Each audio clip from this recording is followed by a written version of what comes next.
Number 5, Pangilinan Francis Pancreus Nepomuceno.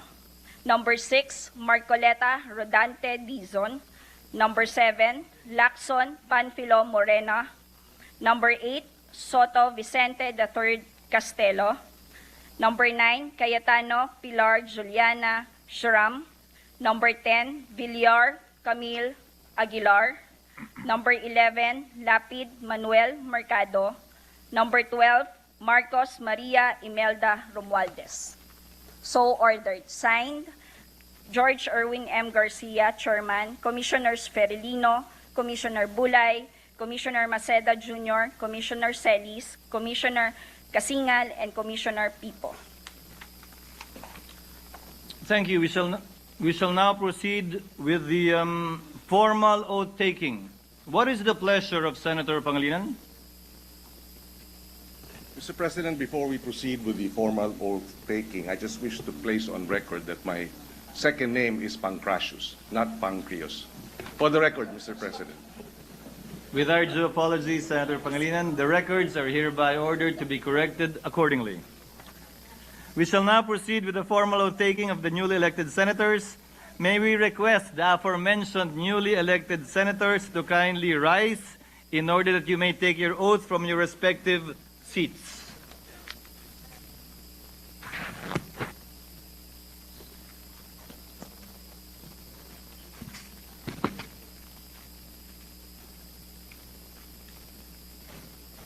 Please raise your hand and repeat after me. I, please state your name. Having been elected to the position of senator, do hereby solemnly swear that I will well and faithfully discharge, to the best of my ability, the duties of my present position and of all others I may hereafter hold under the Republic of the Philippines, that I will support and defend the Constitution of the Philippines, that I will obey the laws, legal orders, and decrees promulgated by the duly constituted authorities, and maintain true faith and allegiance to the Republic of the Philippines, and that I impose this obligation upon myself voluntarily, without mental reservation or purpose of evasion. So help me God. Congratulations.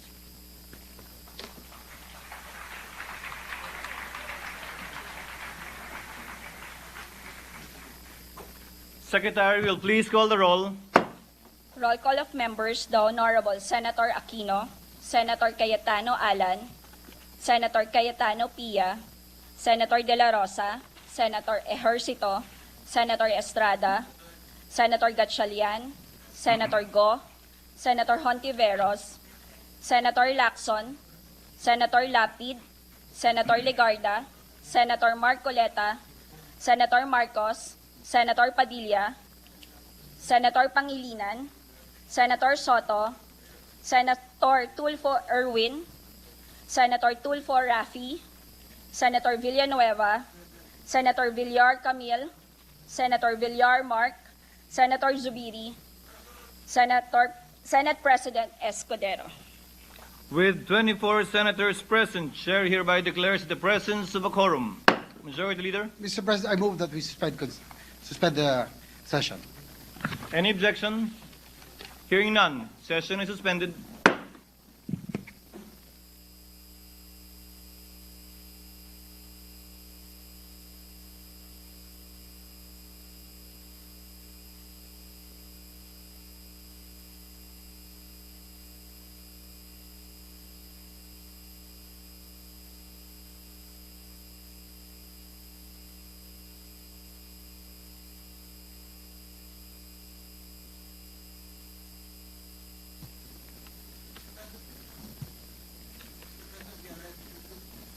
Session is hereby resumed. Mr. President, I move that we now proceed with the election of the President of the Senate. Is there any objection? There being none, we will now proceed with the election of the President of the Senate. Mr. President, I move that Senator Villanueva be recognized for the nomination. Senator Joel Villanueva is recognized. Thank you very much, Mr. President. Thank you, Acting Majority Leader. Mr. President, esteemed colleagues, throughout the years, many extraordinary senators have graced this august chamber. With so many courageous, passionate, and committed public servants in this chamber, it is incredibly difficult, if not impossible, to leave a legacy that truly stands apart. But in our long history as an institution, I dare say that Senator Francis CHIZ Escudero is characterized among those who have left an indelible mark. Our relationship with Senator Escudero dates back during our glory days in the lower house of Congress. At the young age of 28, he rose to represent the District of Sorsogon with distinction, matching and even surpassing the caliber of more seasoned and veteran lawmakers, serving as Deputy Majority Leader and eventually as our Minority Leader. Nung ako po'y isang bagitong kongresista noong 12th Congress, ako po'y tambay doon sa Majority Leader's Office. Noong pong 13th Congress, tambayan ko naman ang Minority Leader's Office sa basement ng North Wing Building sa Kamara de Representantes. Hindi po dahil gusto ko yung amoy ng sigarilyo, kundi dahil parang classroom po na doon ay merong profesor na nagtuturo sa iyo. Tuwing lalabas po ako sa North Wing basement, ganado po ako palagi. Or to say the least, palagi po akong inspired at confident. During those years, Mr. President, I saw Senator Escudero's deep respect for law, his brilliance as a lawyer, his charisma as a leader, and eloquence as a speaker. Hindi na po siya nagsisigarilyo ngayon. Mr. President, they say some people bring out the best in us. For me, that person is Senator CHIZ. He doesn't just fan the flames, he ignites the fire. Here in the Senate, Senator Escudero has established a legacy that leads with courage, clarity, and an unwavering commitment to public service. In committee work, he has been known to cut through the noise and focus on solutions. Whether in bill and budget deliberations or oversight hearings, his grasp of detail and sense of justice remain uncompromising, Mr. President. Although he assumed the Senate presidency midstream, Senator Escudero did not settle for less. And numbers don't lie.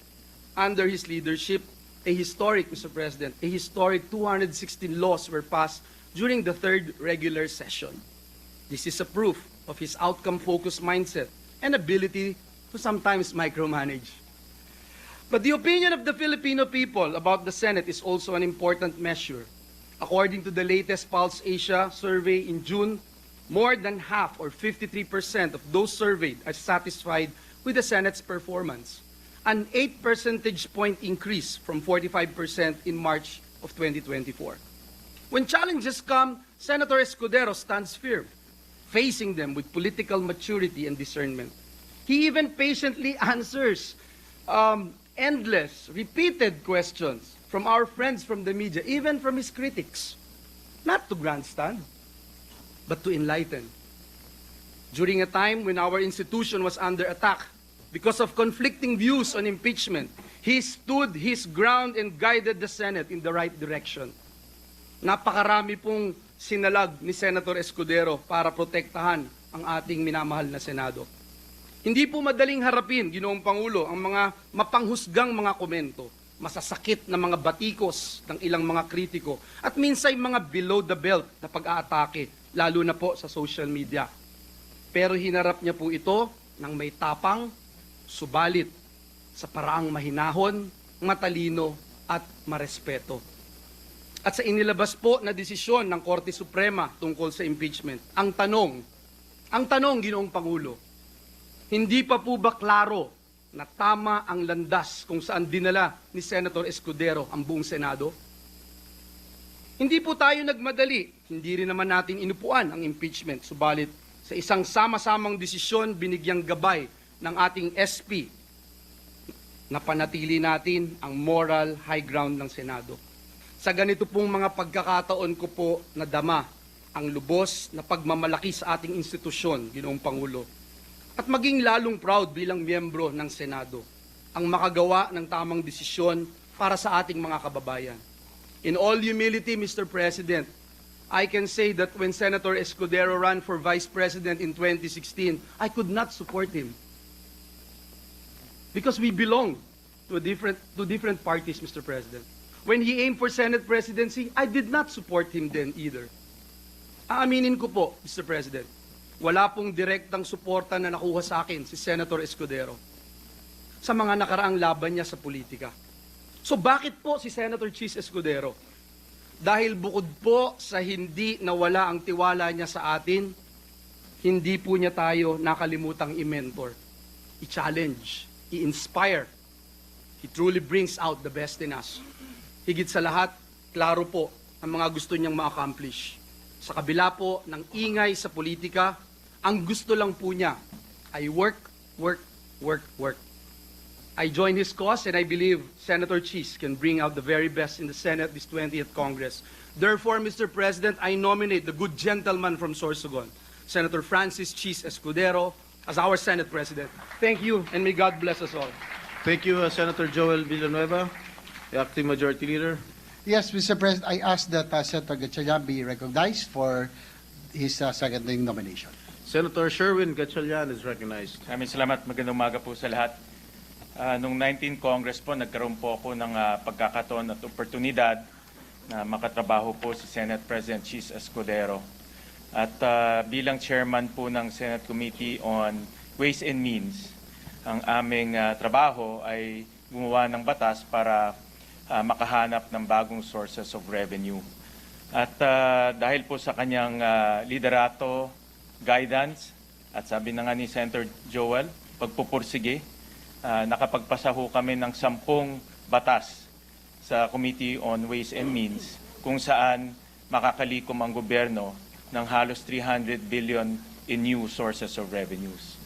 Hindi ko makakalimutan nung binabalangkas ho namin yung Create More Law na isa sa pinakakomplikadong batas na hinawakan po ng Senate Committee on Ways and Means. Mayroong mga 2, 3, 4 na gabi na pumunta ho siya sa aking tanggapan, umupo doon hanggang hating gabi at hindi ho aalis kung hindi ho matapos yung batas. Kaya po, dahil po sa kanyang pagpupursige, ang Create More Law ay atin na isabatas at ngayon ay pinapatupad po ng ating pamahalaan pang nasyonal. So with that, Mr. President, it is my great honor, it is with great honor to second the nomination of Senate President Chiz Escudero. Thank you, Senator Gatchalian. Acting Majority Leader. Yes, Mr. President, I move that Senator Ronald Bato de la Rosa be recognized to second the nomination. Senator Ronald Bato de la Rosa is hereby recognized. Thank you, Mr. President. Mr. President, esteemed colleagues, ladies and gentlemen, as your attorney, it is my honor to express my profound support for one of the sharpest, most intelligent senators I have ever had the privilege of working with. A real attorney with a heart, Senator Chiz Escudero. He whose nomination I have the honor of seconding. So we may call once again him Senate President. I admit that I started as a reluctant supporter of our Senate President, caught up in the whirlwind of events at the time. I gave the kind of support that was almost synonymous with surrender, with raised hands and tear-stained eyes, as if to say, wala na rin akong magagawa. But in the last few months of the 19th Congress, he showed us how his steady hand and calm voice shielded the Senate from anything that gets in the way of our sworn duty to the people, from any threat to our mandate. Whether or not it is a coincidence that Escudero means shield bearer, I do not know. But of this, I am sure, Senator Chiz has more than lived up to his name safeguarding the Senate. In Senate President Escudero, we find exactly a leader who stands firmly at the forefront, ensuring that amid political fires, the Senate remains to be a body of still water that runs deep, reflective of the views and interests of the people. However, unlike a cold metal shield, his leadership warms our heart. With his almost transcendental adeptness, he comes up with a compassionate solution that works for all parties, especially for the Filipino people. And now, as I offer my support, once again, it is no longer an act of defeat or surrender. No longer to say, wala akong magagawa. Instead, it is one of conviction. We are making the right decision. The shield-bearer leader with a heart is the right choice.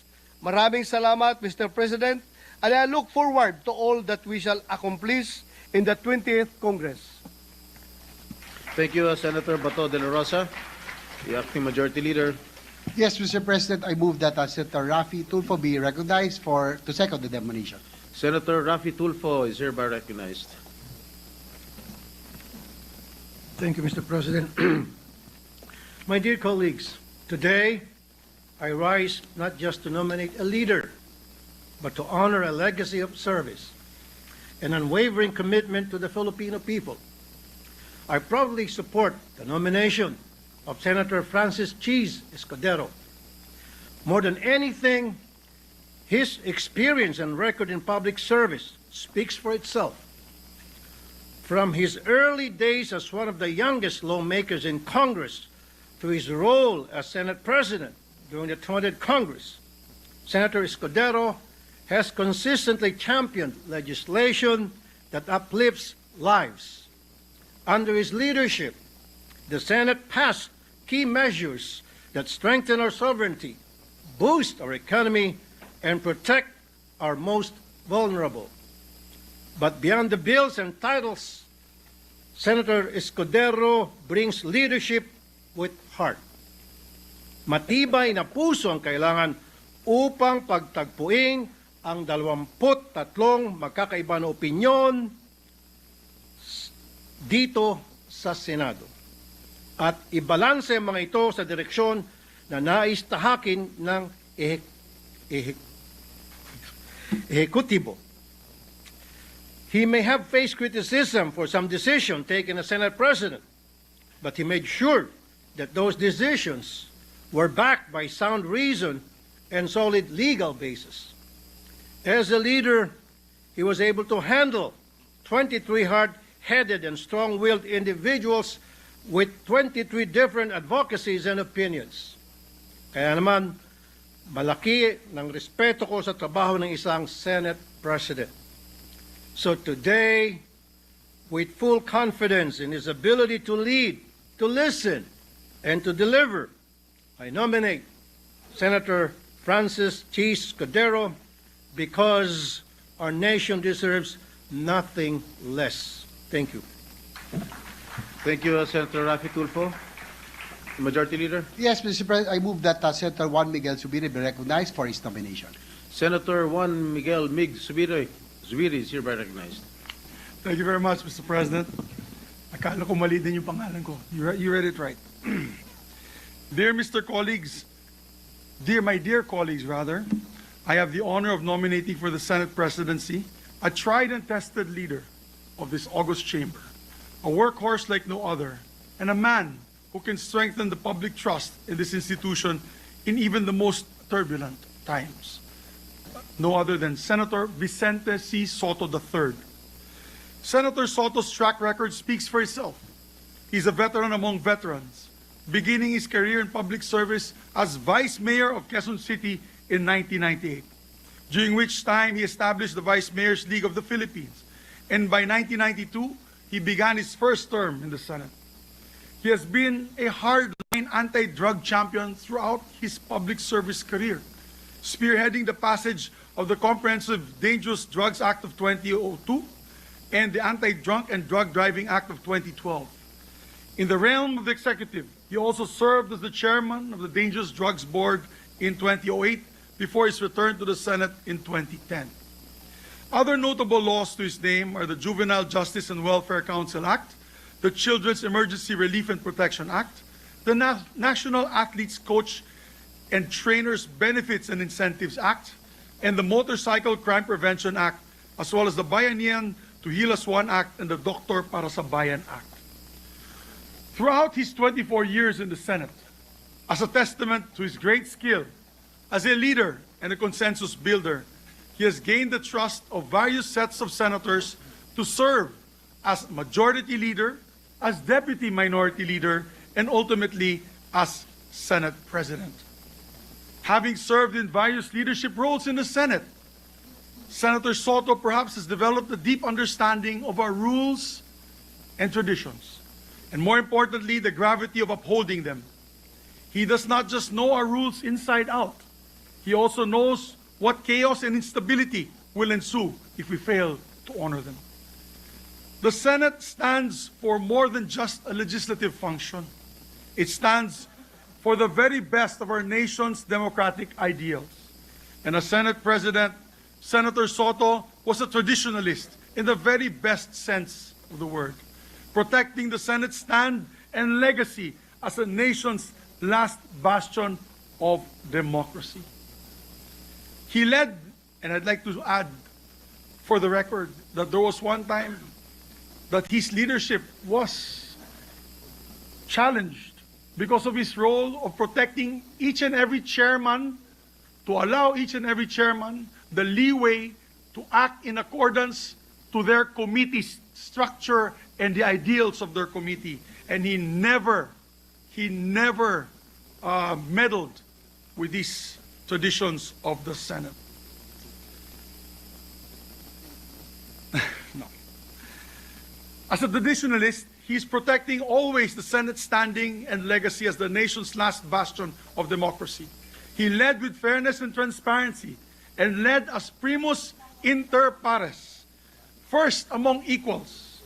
Walang linalamangan, ika nga.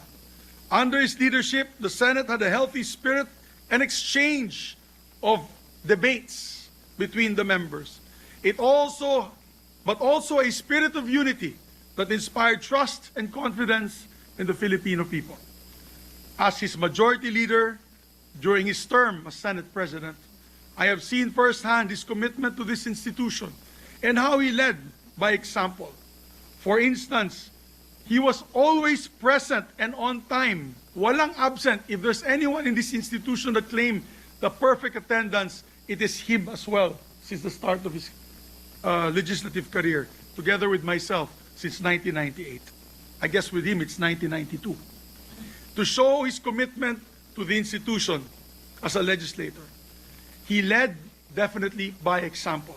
For instance, even during the time of COVID, we were all online, Mr. President. All of us were online. I was in Cagayan de Oro as majority leader because there was a lockdown. Senator Soto, Mr. President, was present all the time in the session floor, in the exact podium where the presiding officer is sitting right now, to be able to open session. Even at an elder age, he was a senior citizen. He was not afraid to come to the Senate and to start the sessions in that podium, Your Honors. Ikaw na lang ang mahihiya pag naunahan ka niya sa session hall pag kayo'y late. And I'd like to give a short anecdote on that. As a matter of fact, those days, I would be late sometimes. As many of you know, sometimes I'm late for my meetings. But as majority leader, the Senate President Soto would always start session at 3 p.m., regardless if we were here or not. And I could recall a few times, he would start session at 3 p.m. and suspend to await my arrival.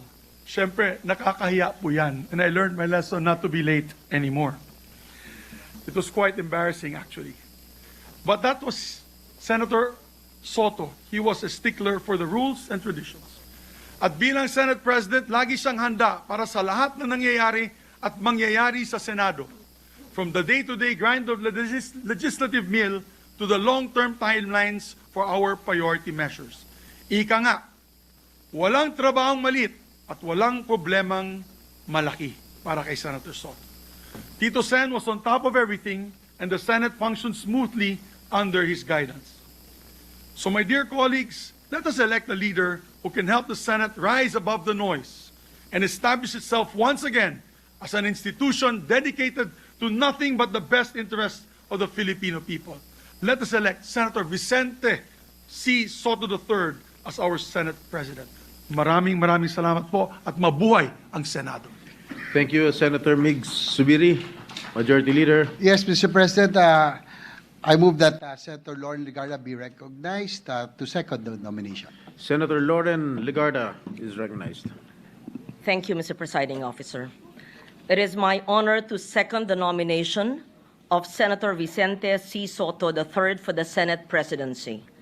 A former Senate President and the most seasoned member of this chamber, now in his 5th Senate term, Senator Soto brings unmatched institutional memory and legislative experience, as well as a firm grasp of the discipline and the decorum that this august institution demands. He understands both the weight of the Senate's traditions and the demands of principled dissent, qualities that powerfully distinguish his ability to lead the Senate. I was in my first term in 1998 till 2004. I was the majority leader in 2001, and he was the minority leader.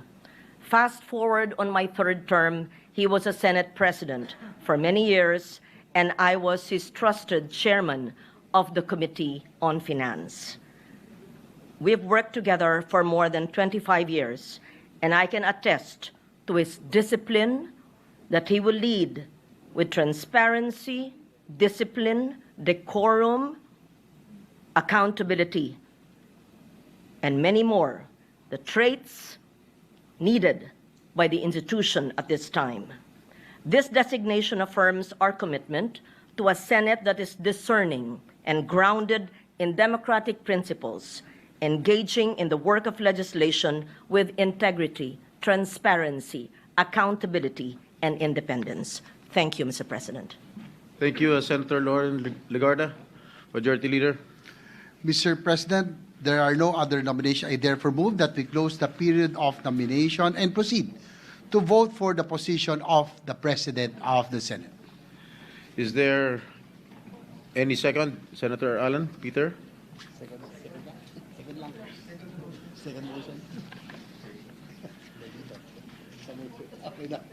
Is there any objection? There being none, the motion is approved. We shall now proceed to vote.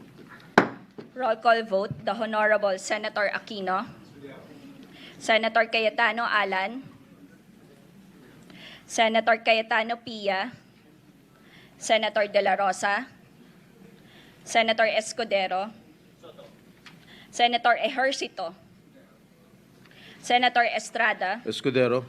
Senator Gatchalian, Senator Go, Senator Hontiveros, Senator Lacson, Senator Lapid,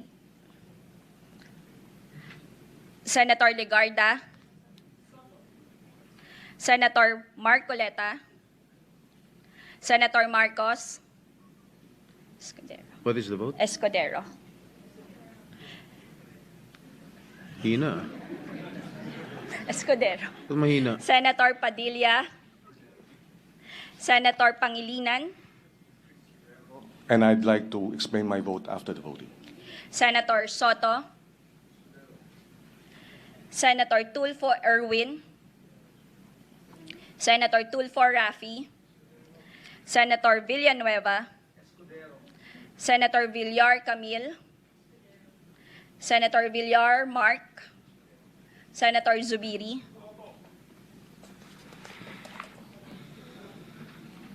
Escudero, ha?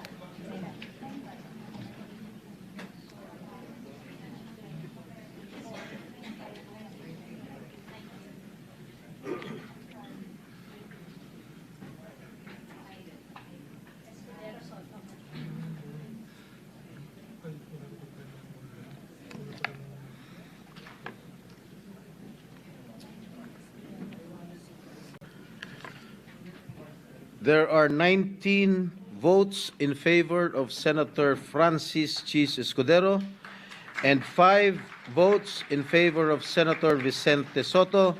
Senator Francis Chiz Escudero is therefore elected President of the Senate. Senator Francis Pangilinan. Thank you, Mr. President. Congratulations to Senate President Escudero, maybe. Mr. President, fellow senators, please allow me to explain my vote. Please proceed. In the last 2025 elections, despite what critics said was a campaign headed for defeat, we defied the odds and pulled off a come-from-behind win and landed in the top 5. Starved of much-needed resources, our ragtag team of mostly volunteers fought tooth and nail, tao sa tao, mano a mano, house to house, SOCMED account by SOCMED account. It was a bruising, hard-fought victory, and we campaigned daily for over 6 months throughout the country under one banner. Pababain ang presyo ng bigas at pagkain, palakasin ang hanay ng magsasaka, mangingisda at agrikultura. It is a banner I know well.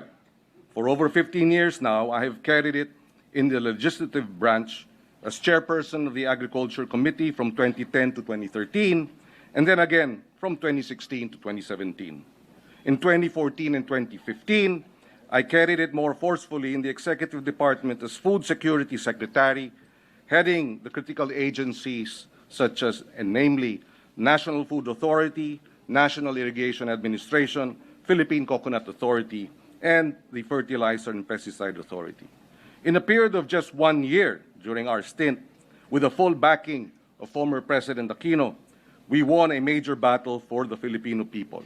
Panalo ang kababayan natin dahil natigil natin ang pagtaas ng presyo ng bigas at napababa pa ito ng hanggang 3 piso kada kilo sa loob lamang ng 1 taon.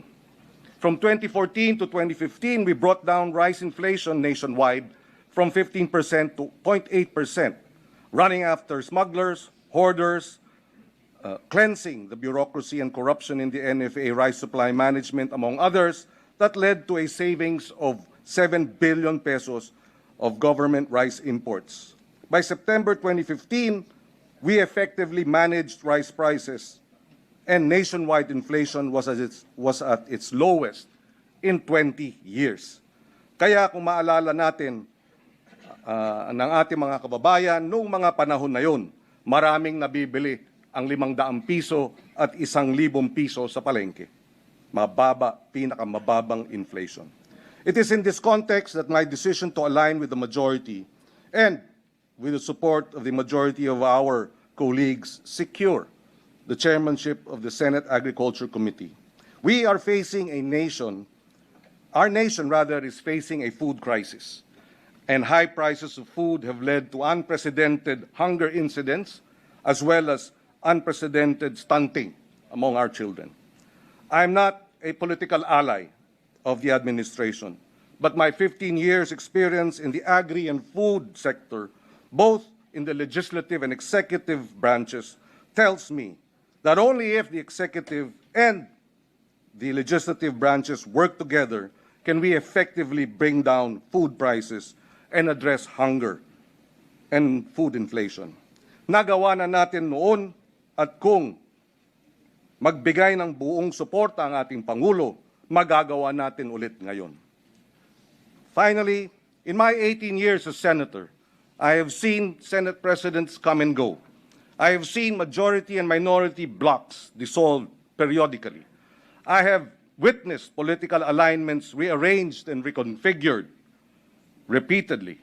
But what is long-lasting, what has permanence, what has stability and certainty are the landmark pieces of legislation marshaled by effective, experienced, and dedicated chairpersons of Senate committees that enact into law and enacted into law that have a direct, meaningful, and lasting impact in the uplifting of the lives of millions of our kababayans. In the end, to reassure our voters and supporters, I say that our aligning with the majority does not and will not undermine our ability to remain fiercely independent as a senator of the Republic. In my nearly 2 decades as senator and nearly 5 years as majority leader, and I'm certain former Senate President Soto, Senators Legarda and Lacson will agree with me, we have seen and worked with the likes of Senator Joker Arroyo, Senator Nene Pimentel, Senator Miriam Defensor Santiago, Senator Sergio Osmeña III,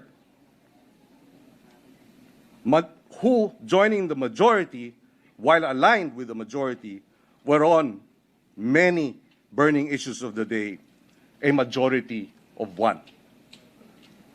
They all serve as inspiration for this representation to remain fiercely independent and, if need be, act as a majority of one in the service of the nation. Maraming salamat, Mr. President. Maraming salamat, dear colleagues. Thank you, Senator Pangilinan, Majority Leader.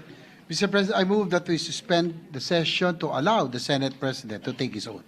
Is there an objection? Hearing none, session is hereby suspended.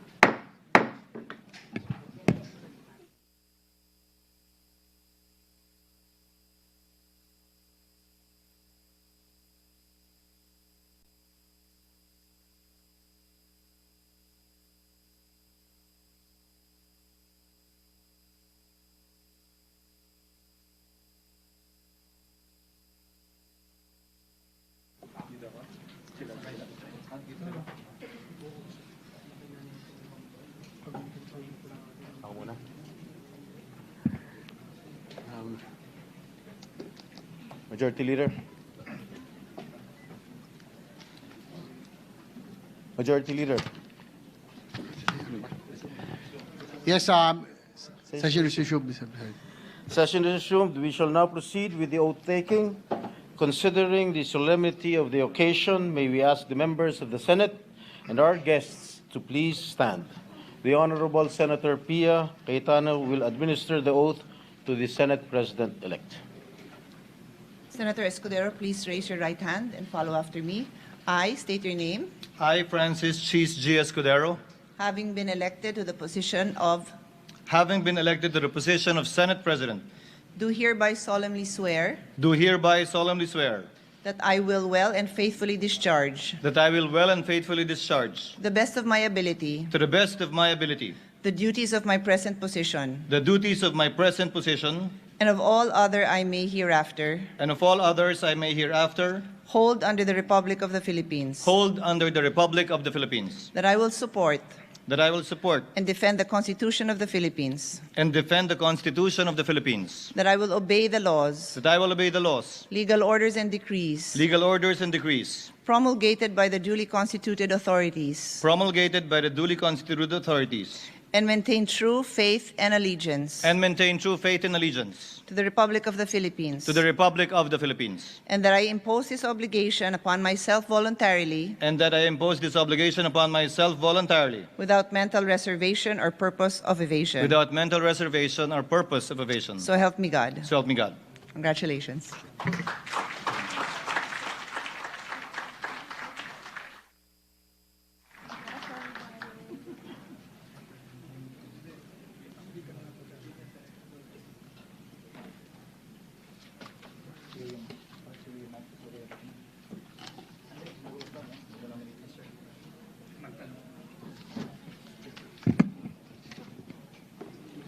Majority Floor Leader. Mr. President, the Senate will now elect the Senate President Pro Tempore. May I ask Senator Ronald Bato de la Rosa be recognized to make the nomination. Senator Bato de la Rosa is recognized for his nominating speech. You may proceed, sir.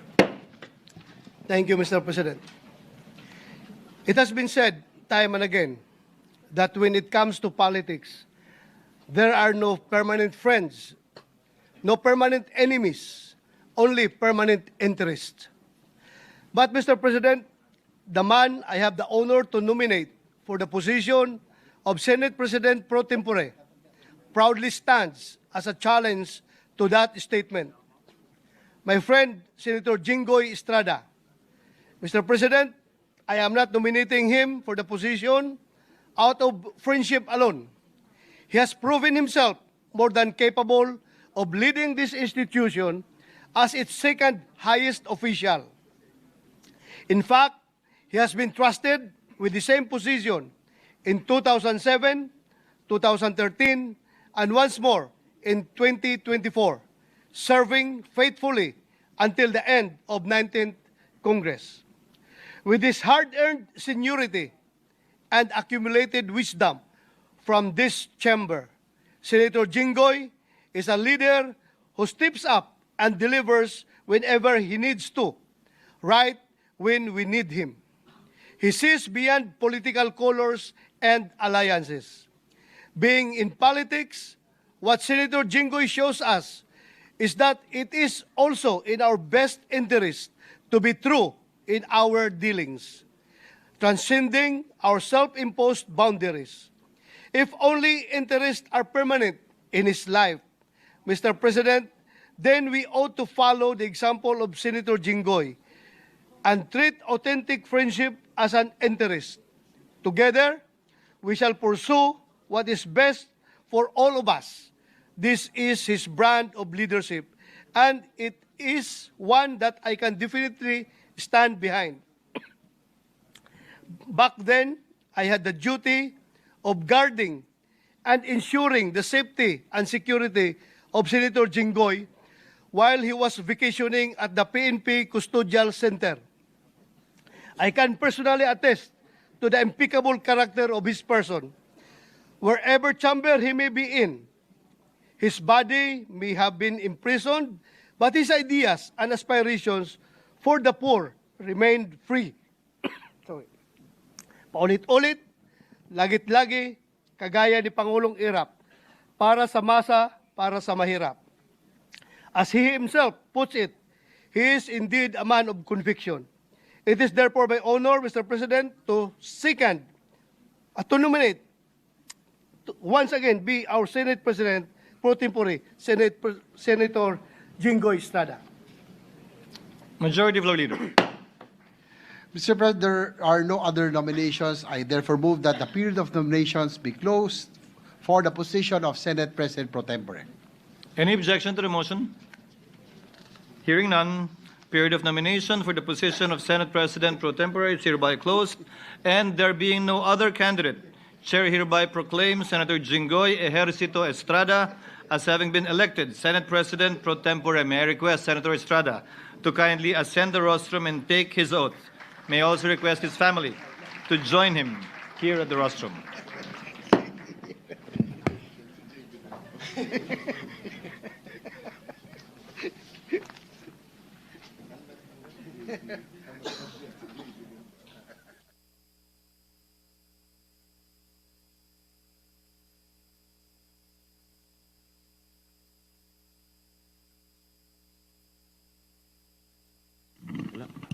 Mr. President, may I request my kid brother to witness my oath taking? Join his brother.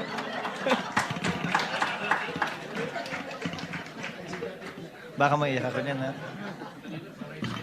Estrada, Having been elected to the position of Senate President Pro Tempore, having been elected to the position of Senate President Pro Tempore, do hereby solemnly swear do hereby solemnly swear that I will well and faithfully discharge, that I will well and faithfully discharge, to the best of my ability, to the best of my ability,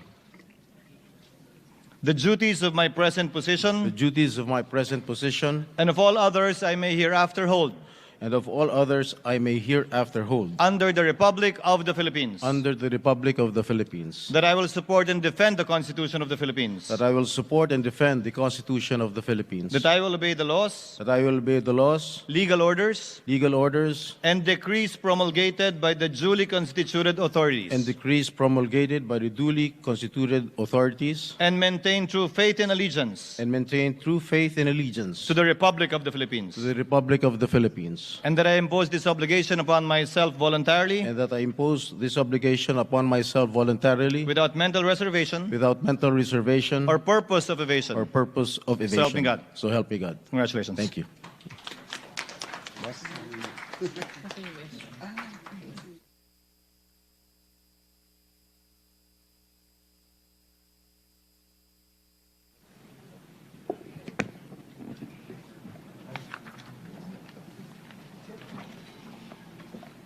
Majority Floor Leader.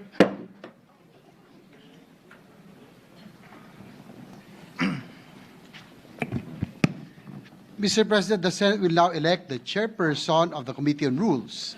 To make the nomination, I ask that Senator Alan Cayetano be recognized. Senator Cayetano is recognized for his nominating speech. You may proceed, sir. Mr. President, I'd like to thank God and thank our colleagues for this opportunity to nominate a man who, to many of us, is an untamed brother. When we agree with him 101%. When we disagree with him in a manner that brothers fiercely disagree. But one thing we can say is that he is always there for us. He is always in the session hall. He loves the work of building consensus. He wants the right laws to be passed. He wants to protect this nation. His record speaks for itself, Mr. President. So, Mr. President, it's a great privilege to be one of those who will nominate, but also to ask our people to not only look at present news, social media, judge day by day certain actions, but put Joel Villanueva under the microscope. And when you put him under the microscope, you will see that he is seeking to build this nation. He is seeking God's kingdom here on earth. And I think, Mr. President, we will be very productive in the weeks, months to come, having Senator Joel Villanueva again as our majority leader. Thank you, Mr. President. So I hereby nominate him as our majority leader. Noted and entered into the records. Majority Floor Leader. Mr. President, I move that we close the period of nomination. Any objection? There being none, period of nomination for the position of chairperson of the Committee on Rules is hereby closed. And there being no other candidate, the chair hereby proclaims Senator Joel Villanueva as having been elected to the position of chairperson, Committee on Rules. And under the rules of the Senate is the majority floor leader. May I now request Senator Villanueva to ascend the rostrum to take his oath. May also request his wife and family members to join him in the rostrum.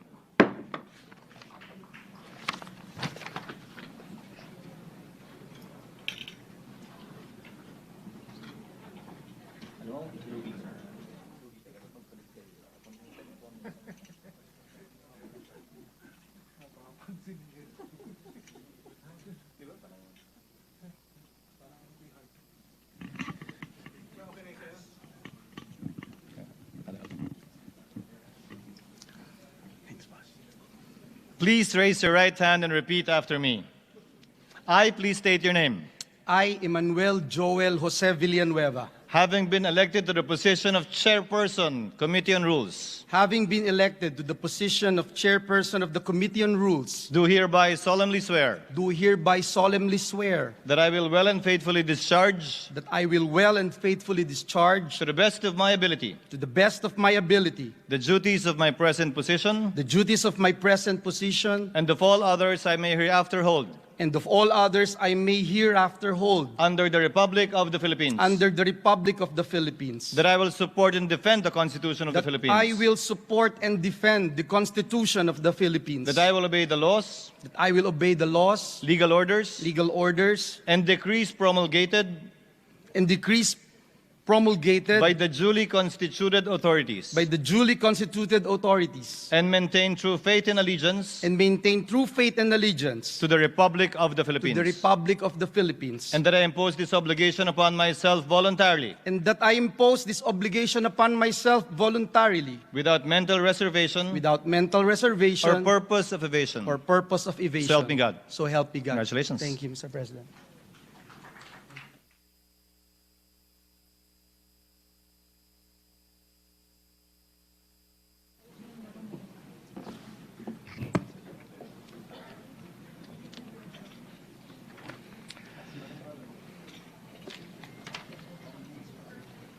Majority Floor Leader.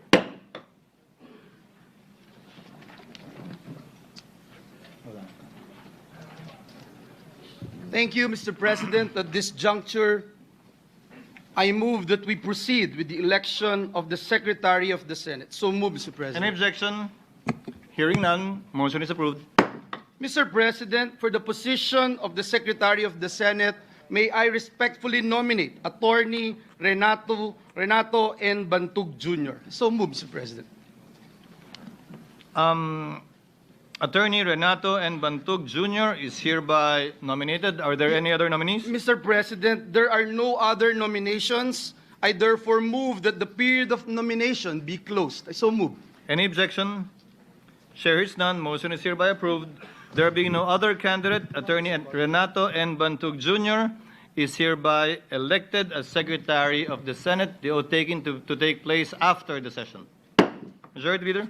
Thank you very much, Mr. President. Mr. President, at this juncture, I move that we now proceed with the election of the Sergeant at Arms. Any objection? Hearing none. Motion is approved. Mr. President, may I move that we recognize Senator Bato de la Rosa for his nomination. So move, Mr. President. Senator De La Rosa is recognized for his speech nominating the Senate Sergeant at Arms. You may Thank you, proceed, Mr. sir. President.